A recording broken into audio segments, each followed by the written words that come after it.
আজকে আমি করব আনবক্সিং ভিডিও। যখন আমি শ্বশুরবাড়িতে ছিলাম তখন এই পার্সেলটা এসেছিলো। এই পার্সেলটা মা নিয়ে নিয়েছিল।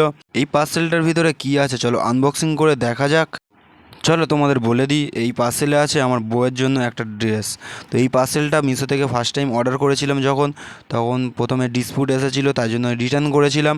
রিটার্ন করার পরে আবার অর্ডার দিয়েছিলাম, অর্ডার দিতে তো এই ড্রেসটা এসেছে। তো খুলে দেখবো ড্রেসটার ভিতরে আবার আরও কোনো ডিসপুট আছে কি, যদি না থাকে তো ড্রেসটা যদি ভালো হয় তো বউকে দিয়ে দেবো গিফট। আমার সোনা পাখিটা ড্রেসটা দেখে তো খুব খুশি হয়ে গিয়েছিল, কারণ এই ড্রেসটা ওর খুব পছন্দ হয়েছে।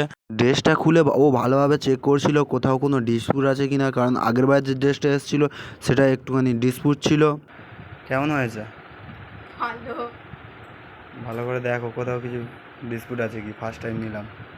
ড্রেসটা দেখছিল এবং বারবারও বলছিল খুব সুন্দর হয়েছে ড্রেসটা, ওর খুব পছন্দ হয়েছে। মিশোতে তো ফার্স্টবারের এক্সপিরিয়েন্স খুব খারাপ ছিল, কারণ আগে যে প্রথম ড্রেসটা অর্ডার দিয়েছিলাম সেই ড্রেসটা পুরোপুরি ডিসপুট বের হয়ে গিয়েছিল। তো খুব খারাপ লেগেছিলো, এত সুন্দর একটা ড্রেস অর্ডার করেছিলাম তো এত খারাপ এসেছে, তাই জন্য সেটা রিটার্ন করে আবার একটা ড্রেস অর্ডার দিলাম। তো এই ড্রেসটা খুব দারুণ এসেছে। আর তোমাদের কেমন কি ড্রেসটা লেগেছে কমেন্ট বক্সে কমেন্ট করে জানাও এবং সাবস্ক্রাইব করতে অবশ্যই ভুলবে না।